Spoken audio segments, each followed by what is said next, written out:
Mayor Wu, it's good to see you. Great to be here. Great to see you both. Hello, and Mayor, everyone here. Mayor Wu. So we'll start with the question that kind of surrounds being the mayor of Boston every time there's a snowstorm. How is the snow removal doing? We're getting some complaints, particularly from cyclists, upset that bike lanes weren't cleared in Alston and Brighton, and they Boston Cyclists Union had to shovel bike lanes along Commonwealth Avenue. Some other people are complaining about side streets, snow on the sidewalks, etc. So, how you doing? Yeah, it's been a little while since we've had one like this, and I'm told that we've had actually a couple little ones since then too, but the big one that came that dropped 23 inches in 24 hours was the 8th biggest snowstorm that Boston has ever seen. I didn't know that. But the interesting thing, or I guess the impactful thing here, is that the temperatures have stayed so low since then. We have not had a melting day from 2 weeks ago until now. And so unlike recent years where the temperature's been dipping up and down and Mother Nature helps us get rid of the snow a bit, this one has stuck, and we may be getting more snow tonight again as well. So our priorities are always, we got to get major thoroughfares cleared so that emergency vehicles, general traffic can go about the city, and get schools back open, make sure the buses can round the corners, and that students will be safe when they're walking to school or taking the T, et cetera. And then after that, doing the work of digging through the intersections, getting at crosswalks, removing that snow, taking it to a snow farm, melting down the snow farm if need be, if we need more capacity. And, Boston has a kind of maybe inefficient way, I will say, complicated way of doing things where the city is technically only responsible and legally supposed to be doing snow on roadways and the sidewalks in front of city buildings. Everywhere else, the sidewalks are the legal responsibility and ownership of, or the responsibility to clear the snow falls to the property owner of that building, whether it's a residential home, a business, a nonprofit organization, all the way to the crosswalk. And of course, it's no good to the mom in a stroller if 3 of the houses on the street have cleared their sidewalk and then one in the middle hasn't. So we are actively talking through ways that we can think about how to do this better, whether it is reviving some efforts around volunteers and coordinating different efforts in the past. We've, when I was on the city council, there was a Snow Angels program, and there was a kids dig out fire hydrants for ice cream gift cards program. And now we're at the point where we know where the most trafficked sidewalks are, right, in front of schools, in front of senior buildings, et cetera. What could we do to potentially level up on the city resources and the budget that would be affiliated with that, but then maybe charge back those who are responsible if they haven't done their part. We've issued many violations so far, but none of that matters. Tickets for folks who have not shoveled on their property, but none of that matters if it feels like you're stuck and you can't get around the city. Is there such a thing as heated sidewalks anywhere in the world? Is that a myth or? I'm not familiar. Okay. I don't think they're coming soon. Okay, I'm sure there's technology that someone has worked on, but I think you're the this mayor is to all do it. a matter of budget too, right? Just people have asked me, why don't we have a big snow melter that we bring out and drive down the street and just kind of dump the snow in and get rid of, disappear it as it goes? The cost of one of those industrial melters, for the frequency that we have it, the speed that it's used, everything's a balance of how we manage our resources day to day, and we're really trying to focus on getting better at the crosswalks, the bike lanes, the side streets, all of those things that require smaller work. Where is the city farm for all the dumping of the snow? It used to be in the seaport, but I don't know if there's room There are for it. many of them. Many? Yeah, Oh, I think all we're around. up to 7 or 9 or so. Okay. And so there's one in Franklin Park, one in the Seaport, one over in Mattapan, and we try to have one in each region of the city. Remember when it didn't melt until July? When I do indeed. The year 2015? Number is 877-301-8970. You issued an executive order, or maybe executive orders plural, when you had a thing the other day about ICE's potential presence in the city with a bunch of leaders from Cambridge and other surrounding communities. Could you briefly tell us what the content was, and what does the city do if ICE chooses to violate any of the edicts that you put out?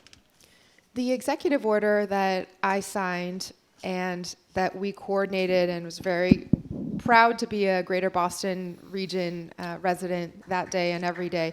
I signed it alongside 6 other mayors or town managers of their communities. And so it was Boston, Cambridge, Somerville, Brookline, Lynn, Newton, and Chelsea, all standing together, all moving forward effectively the same kinds of protections.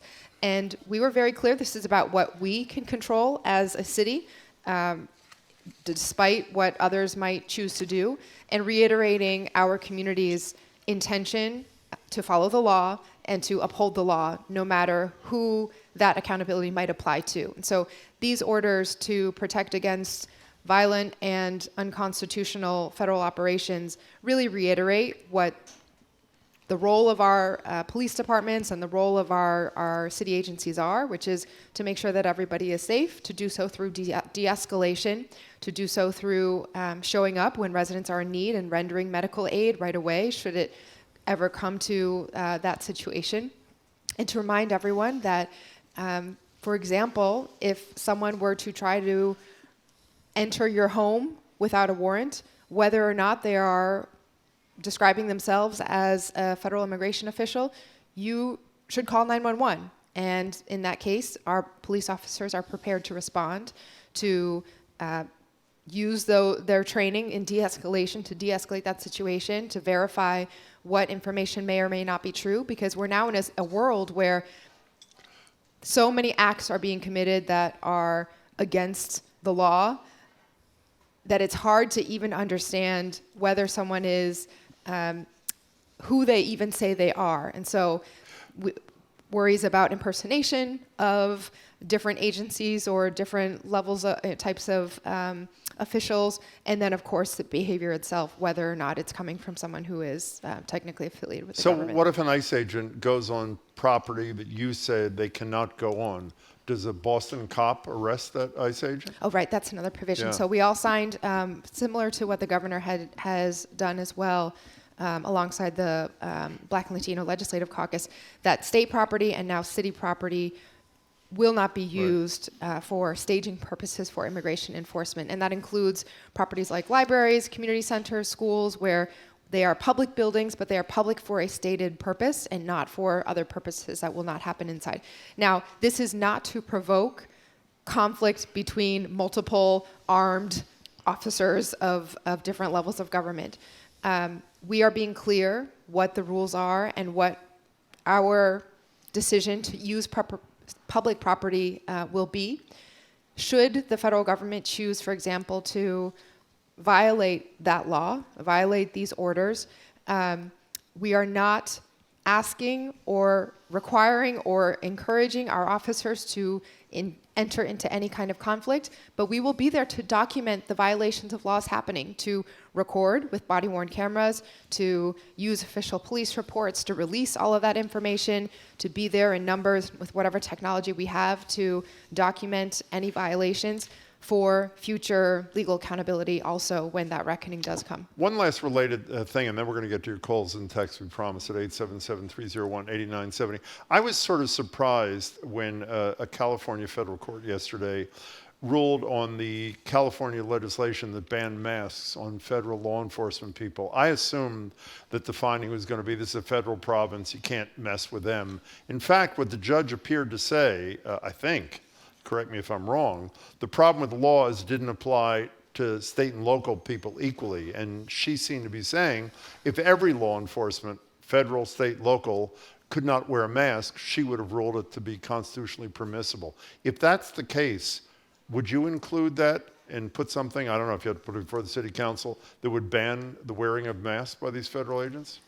I very much support that, and I know our own law enforcement agencies feel very strongly that when actions are taking place that seem designed to intimidate and destroy trust in institutions and in government, it affects all of us and it makes all of us less safe. And so there is a state bill that has filed for that in Massachusetts, and I'm, at least for now, many of the lower courts all across the country are standing strong on holding the line for our Constitution and the ability for local governments, for state and local communities to be in charge of public safety as the Constitution and our form of government has delegated down to us.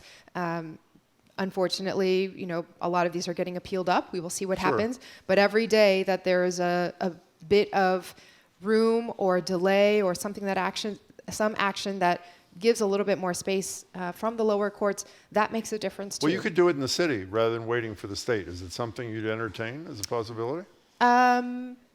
We will look into it. I mean, we have been talking about a lot of this, and a lot of this is coordination with other communities, wanting to make sure we're not confusing things that apply across the region, and coordinate with state action rather than jumping it. But this is something that we have very clearly stated is important and cuts against public safety.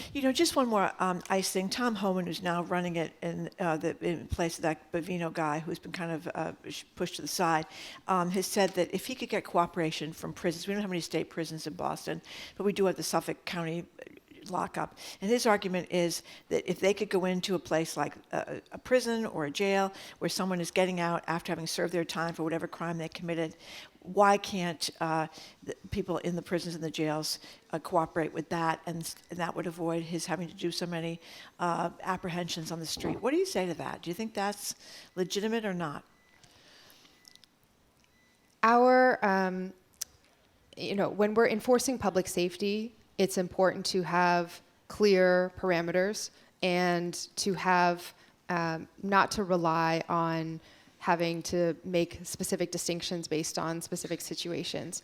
And the distinction that the parameters that we have set as a city with our Trust Act, and many across the region as well, with whether it's called the Trust Act or Welcoming City Ordinance, is that when there is a criminal warrant, our officers enforce that no matter where the warrant is coming from. When a judge has decided there's probable cause, there's the judicial system has weighed in, whether that is from the federal government, whether that is from another state government outside of Massachusetts, whether it's from abroad, we honor those and work to make sure that those are valid and real. But when there is not a criminal warrant, when it is a civil immigration situation, the city of Boston does not participate because we will not allow our resources to be pulled in that direction. Tyler. 877-301-8970. Tyler in Dorchester, you're first with Mayor Wu. Welcome to the show, Tyler. Hi. Hey, how's it going, Mayor Wu and Jim and Marjorie? I'm calling because I'm a bus driver for the T, and one of the biggest obstacles at my job is people who double park on a road where there's only one lane of traffic in each direction. And every now and then I'll see, a cop pull up and talk to them. You're getting applause, Tyler. I want you to know. Go ahead. Very rarely I'll see them get a ticket. So anyways, my ask is, would you be willing to look into increased enforcement for people who double park, especially along bus routes and especially on those roads that are only one lane going in either direction? Because it really does just slow everything down so much trying to get that bus around those people. Thanks, Tyler, for what you do every day. If you can stay on, I'd love to hear where specifically you are seeing that happen. Every time you get slowed down in a bus, everyone else gets slowed down also, and so there's a ripple effect everywhere. I think, as you might guess, we can't be at every road every day, and therefore enforcement through ticketing only goes so far. It is important because you want to deter that kind of behavior, and hopefully if someone gets one ticket, they won't try that again, at least for a little bit. But the real solution here is one that is in the works, and hopefully will speed up a little bit, which is state legislation that was passed that now finally allows for cameras to be installed on vehicles like yours and school buses as well, to catch the license plates of those who are blocking those lanes. And so that will then become automatic, and there will be no need for someone to rush over or be right there to be able to catch that behavior. Once we have those installed and going, we're working on it on the BPS side for our school buses, and I think the MBTA is working on it for those buses now that the legislation has passed. That is hopefully going to make your life a lot easier, and then all of your riders and all of our commuters. Tyler, thank you for the call. Stay on hold, and one of our producers will give your contact info to the mayor. We have a text from Elizabeth in West Roxbury who says, I've been a resident of Boston for 30 years, a homeowner for 18. My property taxes have doubled in 4 years, 13% increase this year, 10% last year.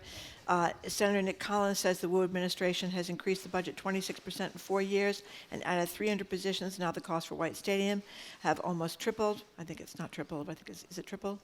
Anyway, I cannot afford this. This is the most fiscally irresponsible administration in recent history. That's Elizabeth in West Roxbury. The property taxes are unacceptable. How fast they've been going up and how much of a shock it's been year after year to have double-digit increases. That is why we filed legislation that has worked in Boston before, that evens out things in a way to protect residents, because cities in Massachusetts, unlike other places around the country, cannot set our own tax rates. It's actually not true what you have been hearing, that the reason why taxes are going up is because we're trying to find additional money. Our taxes are set by very rigid state law, and that means they're capped at 2.5% increase on property taxes unless there's new growth, but that new development actually increases the need for taxes anyway because it creates more buildings that then need more city services and other things like that. So this 2.5% cap has really been affecting towns everywhere. Healthcare costs have been going up by double digits. That has been blowing a hole in the budgets of towns throughout the Commonwealth. But what has been driving this increase for residents here is actually that the corporations, commercial property owners, have been getting a huge tax break over the last few years. We have been seeing commercial tax rates go down. And so 10 years ago, 15 years ago, commercial properties made up about 2/3 of the tax burden in Boston, and residents were the other third. Then it was closer to 55-45. Now we're much closer to almost moving towards an even split there, because there's been such a change in office markets.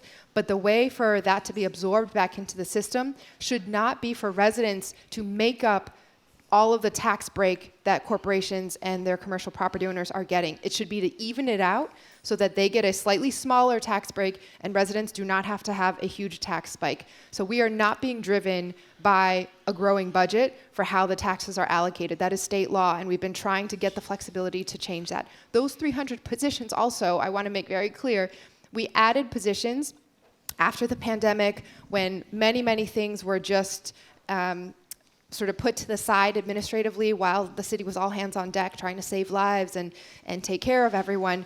But what we realized was that so many positions had either gone empty or the work was being contracted out at very expensive hourly rates. So we saw this in our tech department, right?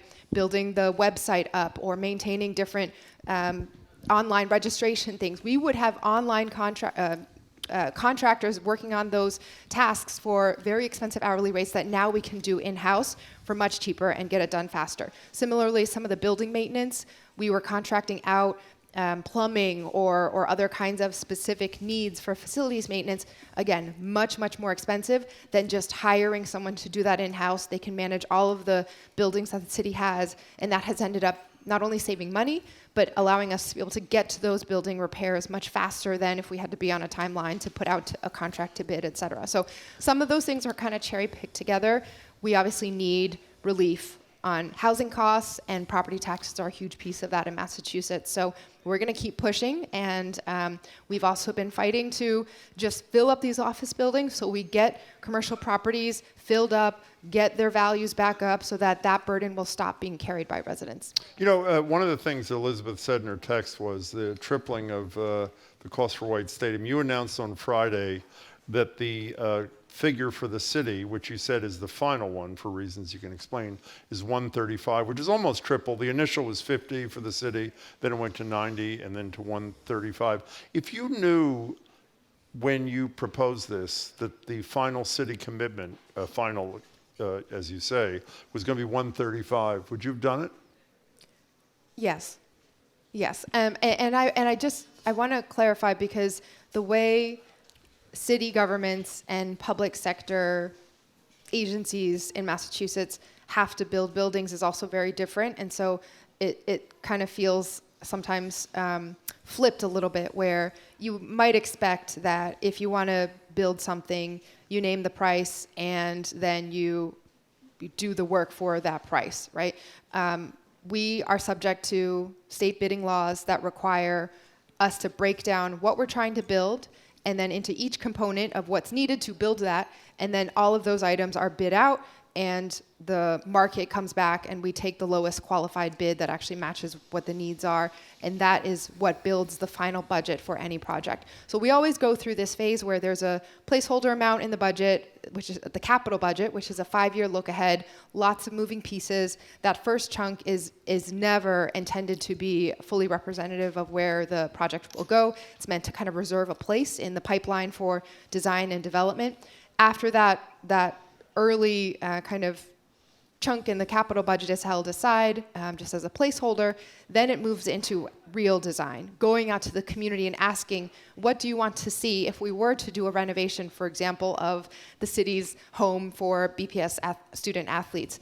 And what we usually hear is, well, we don't like the building to look like that. We also have needed this for a long time, and things get added to a project, and we have to decide, do we expand the scope of it, or do we not do that and put that aside, even though these projects can be kind of once-in-a-generation investments. And so between that early placeholder, then an early estimate, to now, yes, there have been lots of escalations in things that are outside the city's control, like steel prices going up 40% from when we started, or labor costs going up very significantly. A lot of things from federal policies and all the chaos that's been caused by this administration. But that doesn't explain all or even most of the change in the numbers. Most of the change is because we went out to the community. We heard from over 100 public meetings and conversations what people's needs and dreams and hopes were. And we decided to expand the project to do it right, to have the design not be a boxy building that might block some of the very special views in Franklin Park, but to have separate, smaller, slimmer buildings with space for storage for equipment, with a community kitchen for the first time, with a banquet hall, with public restrooms for the first time that could be available throughout the year, with not just the ability to have a grass field that the soccer team would use as our tenant on this, but one that we could stretch every bit of playing time on by installing a sub-air system that adds cost to it, but then can greatly stretch the value that we get from it. And so as the project evolved, we decided to do this right and to go in on my belief that our Boston kids deserve nothing less than the best. This is a once in 70-year investment. We have been trying to renovate White Stadium as a community for at least 40 years, when 4 or 5 different mayoral administration efforts under different mayoral administrations have been proposed and then fell apart because the financing was too hard to get done amidst a lot of competing needs. We now have a partner in place with the Boston Legacy Football Club, the professional women's soccer team, where we are paying 40% of the construction cost, and they are delivering the largest community benefits package in the city's history of $252 million, over 15 years of private money invested, that our $135 million unlocks. By the way, one related note to what Elizabeth in West Roxbury said, she got some of her data, she said, from Senator Nick Collins, who, as we've discussed, was one of the people who blocked some of your legislative efforts up there. Nick Collins requested to be on the show. We said, we'd love to have you. He canceled subsequently, not we. We would be happy to have him here. Before we take a break, Mayor, you mentioned your effort on Beacon Hill in terms of the property tax issue. There's going to be, we discussed this with you before, there's likely a question on the ballot that would mandate not local option, but statewide rent control with a pretty tight cap. We asked you about it in November. You said, I'll probably stay out of it, even though obviously you're a supporter of rent stabilization as a concept. Yours was was a local option proposal the legislature didn't treat. The governor said she's a no on it, she told us. There have been efforts in Massachusetts history. I did one 25 years ago. The people with the minimum wage did it maybe 10 years ago, where the pressure of a ballot question sort of looming over the state has provided leverage to get a compromise at the legislature. A lot of people think now is a good time for a compromise on some rent control bill using the ballot question as leverage. Do you agree with that? And are you part of any effort to try to get legislators to try to do something in the middle? Yeah, so I have finally taken some time to really dig into the details of the ballot question and what the legislative language is, as well as what the organizing efforts are. If this is still on the ballot by this fall, I am a yes voting for it.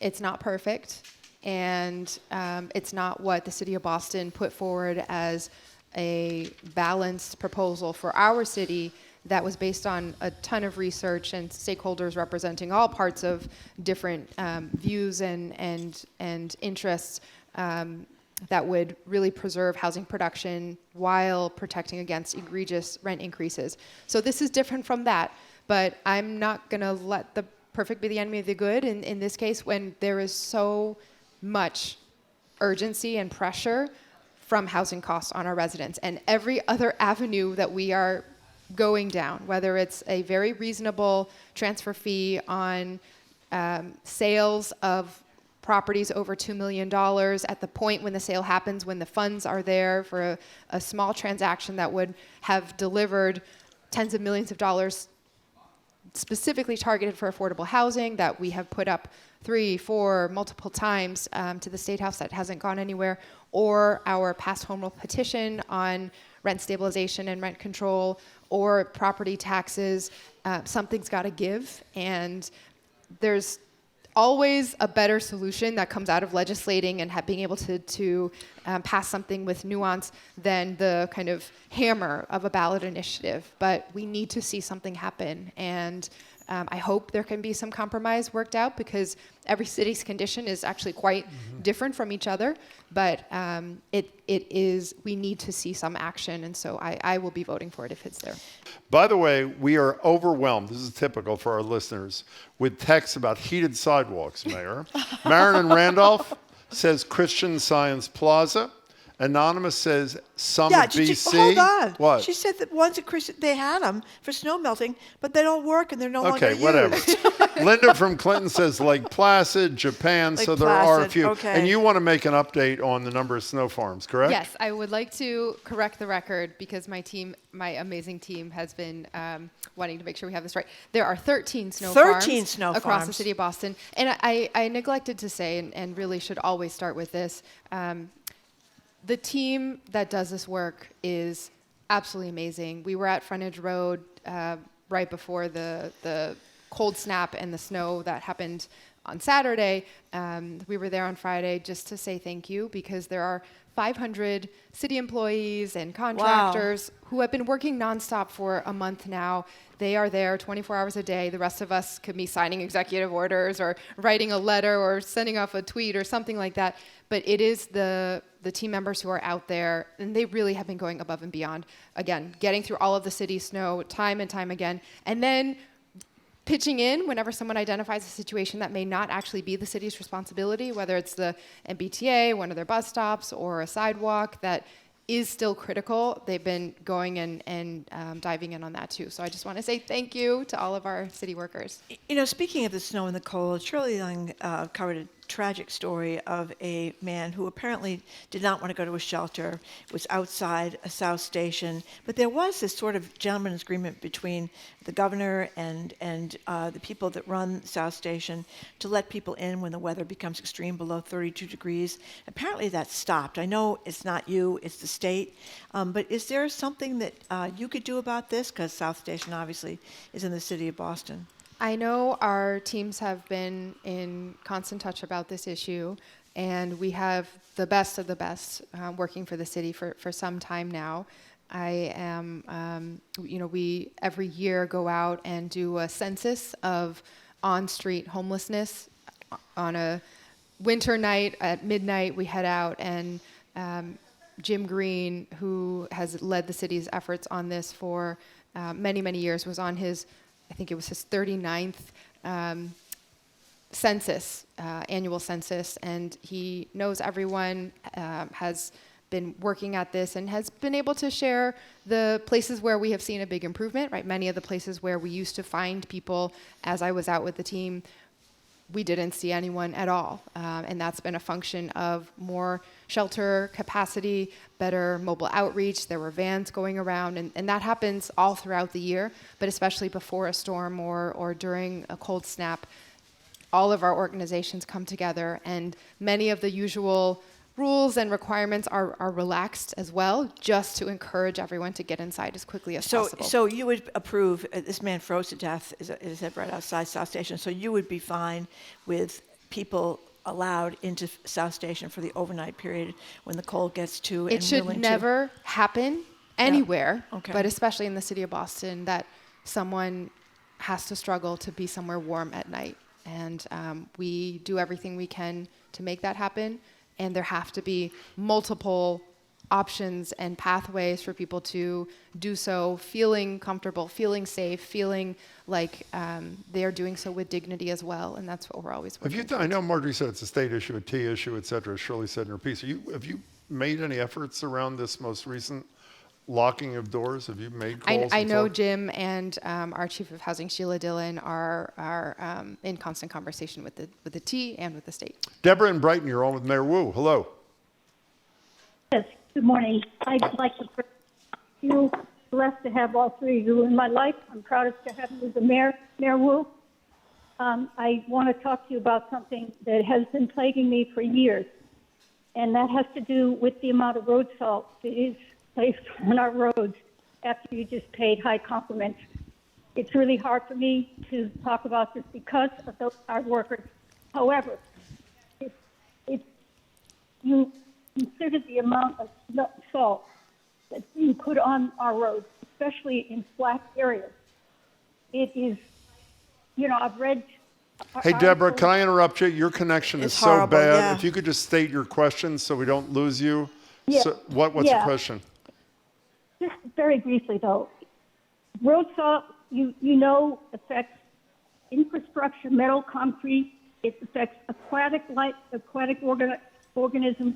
I'm wondering, can we get some kind of training to our Department of Public Works people that really views the situation and is not constantly putting down salt on top of salt on top of salt? Got it. Yeah. You got it, Deborah. Let's hear what the mayor has to say in response. Thank you for your call. We appreciate it. Thanks, Deborah. Thanks for your kind words. And you're right that this is definitely a trade-off. Our responsibility at the city, always first and foremost, is safety.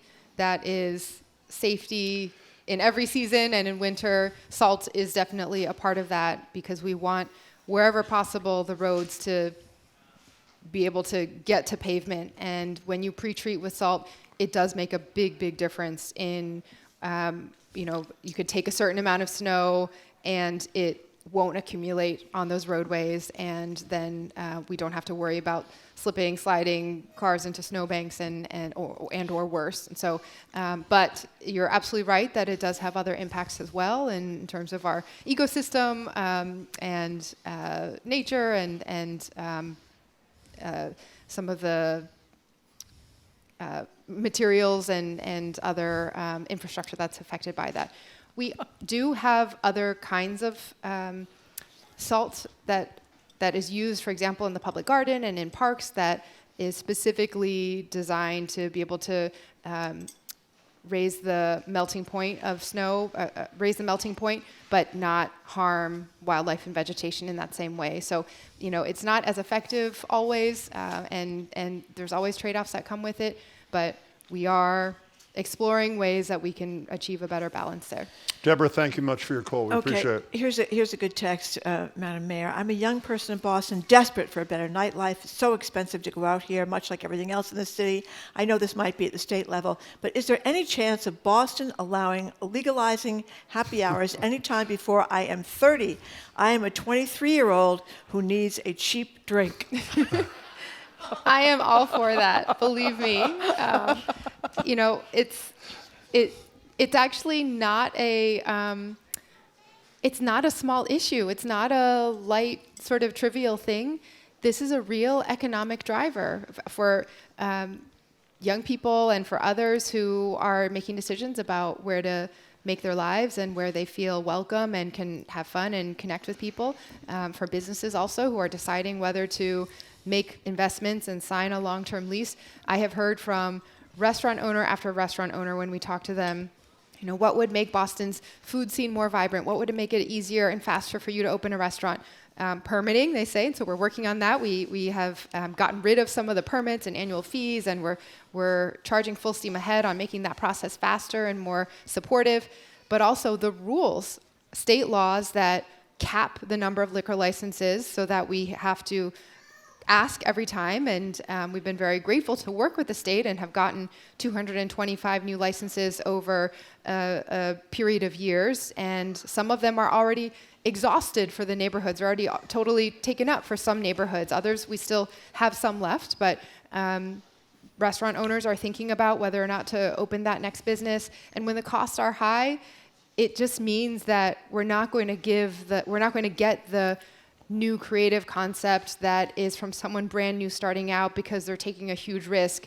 When you have something that, when the system is so built up and it's layer upon layer of regulation and cost after cost, only the most established entities can afford to get through it, and that takes away from all of our enjoyment around the creativity and being able to enjoy fresh and new and maximizing those new voices as well. But happy hours are state. That's the state. It is a state law. So yes, you it can't- has you been can't do filed it by year after yourself. year and Okay. very much supported. Okay. Mayor Wu, we after Shirley Leung wrote a column about the largest undeveloped parcel in Boston, P3, I think it's called.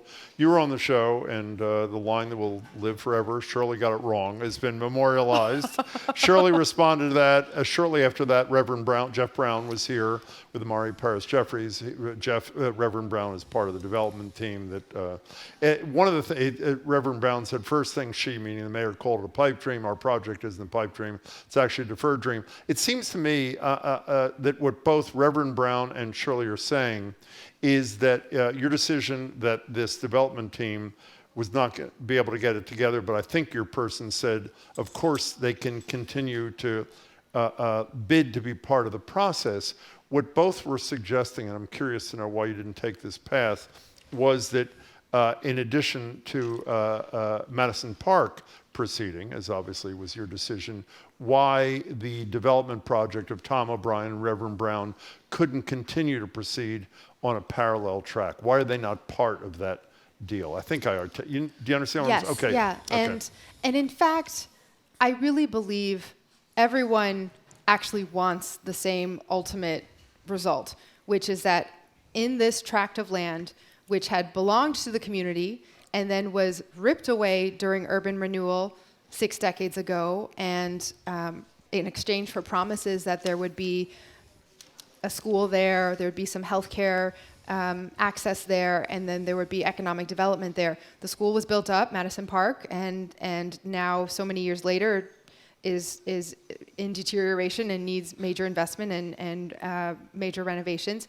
The healthcare site, Whittier Street, has been built up, and yet that economic development piece, the dream, for 60 years now, has not come to fruition. And time after time after time, there had been projects that were proposed, and sometimes they lingered, and the city allowed the designation to continue, and it was extended and extended and extended for 11 years, 7 years, etc. But ultimately, they had to recognize when it was not happening.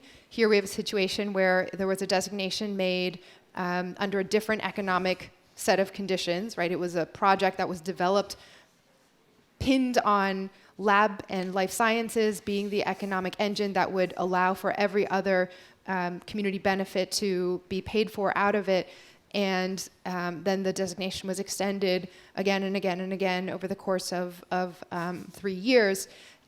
And at the same time, Madison Park got a key vote by the Mass School Building Authority that the state was now going to partner with us to design and then partner on the funding of the school. So both are going to happen. Economic development is going to happen, and the school, Madison Park, getting fully rebuilt is going to happen.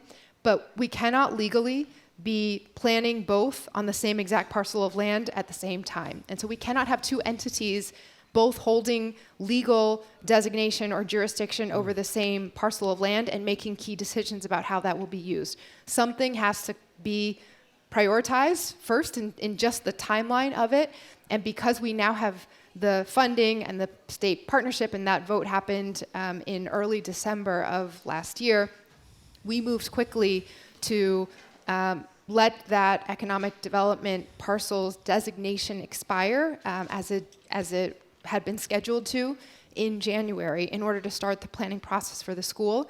However, or actually I should say, because of that, the school project will likely be able to save in the neighborhood of potentially $200 million if we're able to use the entire parcel of land and map out where the construction should be relative to the existing building, so we don't have to close the school and find swing space and knock down the school or build on the athletic field and take the fields offline. Now we have room to manage all of the timeline of that. And as we figure out what the new boundaries of that economic development parcel will be, it will still be there. It will be a slightly different set of boundaries, and legally we just can't change the boundaries without going back out to the community and through that process. And we also can't be planning these things while multiple people are holding the official authority over it. Ryan and Austin, you're on with the mayor. Hello, Thank you Ryan. for calling. Hi, Mayor Wu. I just have a question about redevelopment and about rezoning. There's been this approach, and I think it matches up with your squares and streets redevelopment approach for decades, to try and go community by community, and it pits different communities against each other, and there's always this question of how much are we willing to give up, and a lot of times it just gets stopped by a minority that's very vocal against anything changing in the neighborhood. My question is, what I believe we need to do is what Cambridge and Somerville have done, which is eliminate single-family zoning citywide and take just a more general citywide approach. I mean, Cambridge allowed 6 by right. I don't understand why we can't have that here. So are you prepared to take more aggressive actions like that, as opposed to the current just neighborhood by neighborhood thing that in the past has really not worked very well? Ryan, thanks. Yeah, Ryan, I agree with you that our zoning code needs major changes, and early on in the last term, we had done a deep dive in showing that our zoning code in Boston is the most complicated of any major city in the country. It is longer than New York City's. It is more convoluted, and most of the time it doesn't matter anyway, because it is used as a tool to just force everyone to develop not through planned, cohesive, coordinated community vision, but through an appeals process, parcel by parcel, which then leads to really inconsistent results and that kind of pitched battle of us versus them and this neighborhood versus that one. What we are trying to do, I think, twofold. One, yes, as you say, move to more citywide parameters, whether it's through ADUs or other major uses, simplifying the code. And as it stands right now, 90% plus of the buildings that already exist in Boston today are not in compliance with the underlying zoning code. They have gotten there through variances. And so modernizing and updating the code, even just to account for where we are today, and then working to make sure that we will have the right altitude of conversation. We cannot be stuck just talking about heights and density and FAR, floor area ratio. Communities want to have a real planning conversation about all of the needs. And I think in more places than not, the feeling of the symptoms of NIMBYism, the not in my backyard, opposition to changes actually doesn't come from just a pure, I want everything to be how it's always been, but rather it comes from lived experience that when changes happen in a one-off manner, they can actually cause unintended consequences that then don't make sense when you step back and then aren't serving the neighborhood's larger needs anyway. So we have a needs assessment underway citywide right now that's going to get to what every neighborhood needs, not just in housing density and number of units and kinds of units, but specific uses like a grocery store or open space or this kind of retail or that kind of commercial. And then when we talk about all of that together, then it's a much more accurate conversation to have about how development can actually unlock and fuel or drive forward, filling in a lot of the gaps that currently exist in other ways as well, besides just density and height. So we're trying to move on all of that. It is a very neighborhood, we are a city of neighborhoods, and so the one-size-fits-all approach can work in specific ways, but then there are other ways where it can actually end up hindering our efforts in the long run, and we've been doing phased-in approaches on a number of issues as well. Is zoning your favorite topic? It is, right? I love it. I know It's you do. just, it's Okay. the most I knew you important did. thing. Okay.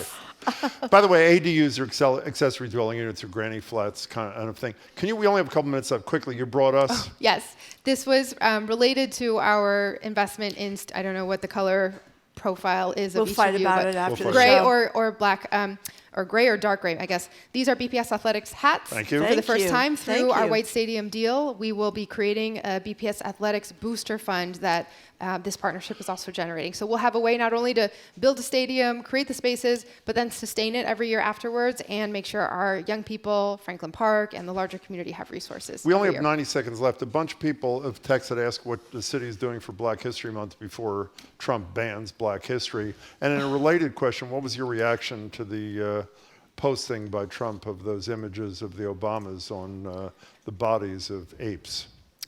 We have had many events already. You can go to the city's website. I think it's boston.gov/BHM. Lamisa's is nodding yes, to see the full calendar. We had our official kickoff event in City Hall. We actually over the weekend we're just at the historic 12th Baptist Church and renamed a square and celebrated a marker for that very important part of our history, the community that was a stop on the Underground Railroad, the home of Reverend Dr. Martin Luther King when he was a student in Boston, and to this day continues to be a leading light. And we'll have a Black Veterans Appreciation Brunch. We will have many events all throughout the neighborhoods as well. So check it out. And on the other note, it's just, when you think it can't get worse, when you think we have reached the bottom of the pit, somehow he still has a shovel and a way to dig down lower. And at the very least, we saw more people speaking out, but it's not an accident, I believe, when this administration throws something out that is so vile, so painful, so racist and regressive and exclusionary. It is all meant to try to pit us against each other and divide us so that a larger agenda of doing what they want to make as much money as they can for the people who matter in their eyes. I believe that that's what it comes down to, and that's why Boston matters. We got to fight back, and we got to prove that there's a different way. Mayor Wu, as Mayor always, I Boston- really Mayor appreciate Michelle, your time. thank you so very much much. for being with us. That, of course, is Boston Mayor Michelle Wu.